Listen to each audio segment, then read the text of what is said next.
माझं नाव रमेश आहे. मी आता 27 वर्षाचा आहे. मी तुम्हाला माझी कहाणी सांगणार आहे. माझ्या घरात मी, माझे आईवडील राहतो. ते दोघेही नोकरी करतात. मीही आता कामाला लागलो आहे. पण 11 वर्षे आधी मी एक विद्यार्थी होतो, 11वीत शिकणारा. आमच्याकडे अनेक वर्षे एक कामवाली यायची. तिला आम्ही योगिता मावशी म्हणायचो. माझी सकाळची शाळा असे. मी घरी येई तेव्हा आई बाबा कामाला गेलेले असत. 10-15 मिनिटात मावशी येई. मला जेवण वाढणे व घरातील सर्व कामे त्या करत. केर कचरा, कपडे, लादी या सर्व कामाला त्यांना 4 तास लागत. मला सोबत होई व माझ्यावर लक्ष देई म्हणून आई बाबा खुश होते. पण आता मी मोठा झालो होतो. मित्रमंडळ सर्व ज्ञान देत होते आणि मला 4 तास योगिता मावशी दिसत असत. योगिता 36 वर्ष वयाची, गोरीपान, गच्च आंबाडा, मोठे डौलदार संत्रे, मोठे लुसलुशीत गुलाबी ओठ, उंच मुरलेले नितंब असलेली मादक मादी आहे असे मला वाटू लागले होते. तिचा स्पर्श, सहवास मला हवासा वाटू लागला होता. तिला कचाकच ठोकावे, तिचा उपभोग घ्यावा अशी मला इच्छा होत होती. तिच्याशी समागम करून एकरूप होण्याची संधी मी शोधत होतो. काम करताना तिची प्रत्येक हालचाल, तिचे चोळीतून डोकावणारे संत्रे, तिच्या गोऱ्या गोऱ्या मांड्या, गोरे पोट मला बेचैन करत असे. मीच आता त्याच्यावर लक्ष ठेवू लागलो. ते पावसाचे दिवस होते. त्या दिवशी योगिता मावशी कामावर येतानाच पाऊस लागला आणि त्या भिजतच आल्या. दरवाजा उघडताच त्या आत शिरल्या. घाईघाईने मला लगटूनच त्या मोरीत गेल्या. 5 मिनिटे मी त्यांच्या सुवासात राहून गेलो. दरवाजा लावताच मला माझ्या बाबूरावची ताठरता जाणवली आणि तेवढ्यात मावशीने आवाज दिला, "अरे रमेश, हा नळ बघ, बंद होत नाही आहे." मी भानावर आलो आणि पटकन एक फडके आणि सुतळी घेऊन मोरीत शिरलो. पाणी बाहेर जाऊ नये म्हणून दरवाजा बंद केला. भिजलेले कपडे पिळण्यासाठी योगिता मावशी मोरीत गेल्या व पाय धुण्यासाठी नळ सोडला. तो बंद होईना. नळ बांधेपर्यंत मीही भिजलो. योगिता मावशीचा स्पर्श मला मदत करताना होत होता, त्यामुळे मला कसे तरी होत होते. नळ बांधून मी समोर पाहिले तर योगिता मावशी पूर्ण ओल्या उभ्या होत्या. त्यांचे संत्रे चोळीतून दिसत होते. केसातील पाणी टपटप पडत होते. मी पुढे गेलो आणि योगिता मावशींना मिठी मारली. त्या म्हणाल्या, "अरे हे काय?" पण मी सोडले नाही. सुरुवातीला त्यांना कळेना काय झालं आहे.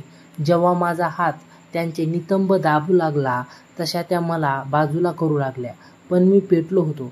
"अरे हे काय करतोस? सोड मला, सोड." मी म्हणालो, "योगिता, मला तू हवी आहेस. आज मी नाही सोडणार."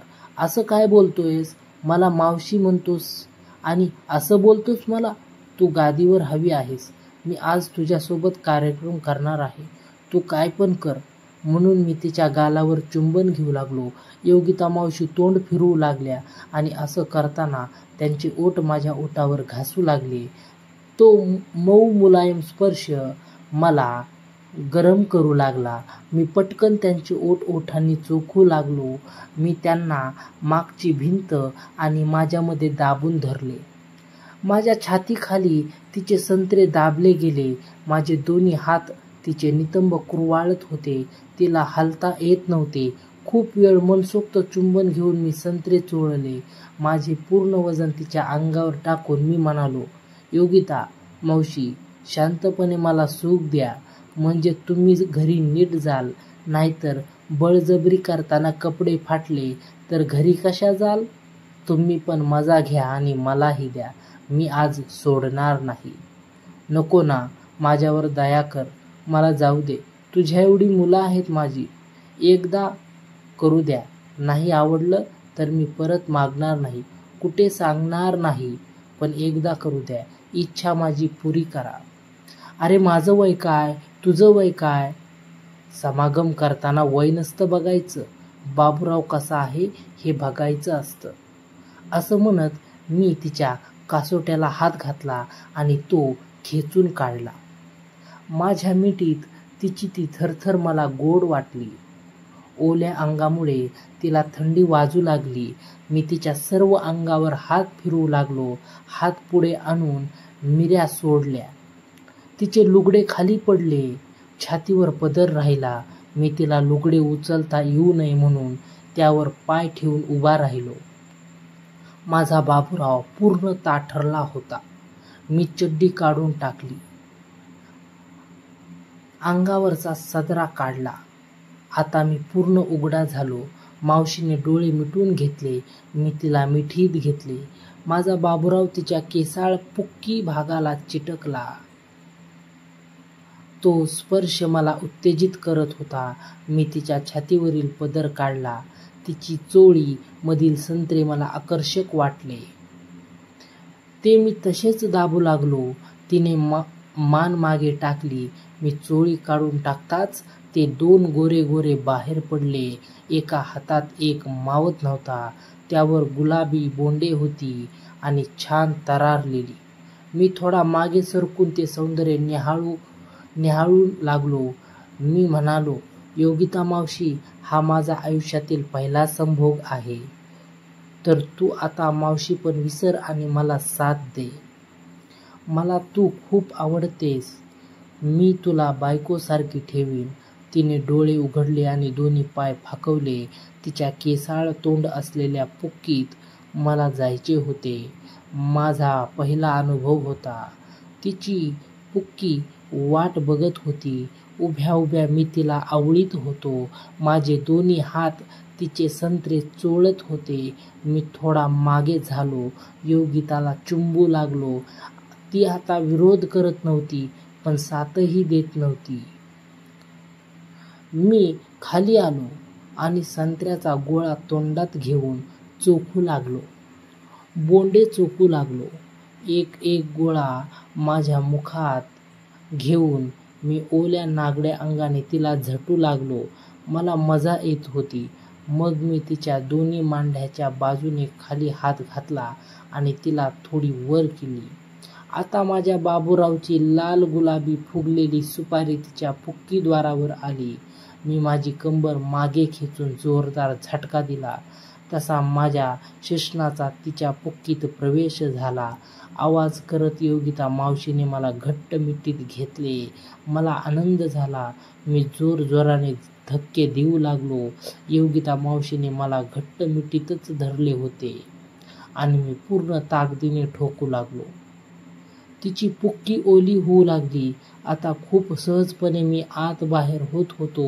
मी ठोकता ठोकता तिचे केस सोडून तिचा चेहरा माझ्या चेहऱ्यासमोर आणला. ती माझ्याकडे बघू लागली. मी पुढे होऊन तिला चुंबू लागलो. माझे हात तिचे संत्रे दाबू लागले. असाच उभ्या उभ्या मी योगिता मावशीला ठोकत होतो. काही वेळाने मी तिच्या कमरेतून हात घातला आणि धक्क्याचा वेग कमी केला. आता माझ्या बाबूरावने पुक्कीला सावकाश सर्व बाजूनी घर्षण करू लागलो. तिने डोळे मिटले. मान मागे टाकली. तिचा एक हात माझ्या केसात व एक हात माझ्या बोचावर फिरत होता. माझा बाबूराव पूर्णतः घर्षणाने लाल झाला. एक गोड संवेदना माझ्या अंगात होऊ लागली आणि एक चमक कमरेकडून बाबूरावकडे गेली. माझे वीर्य एका जोरदार पिचकारीने तिच्या पुक्कीत शिरले. तरी मोठ्या जोराने 1-2 धक्के मी दिले, पण आता सर्व शांत वाटत होते.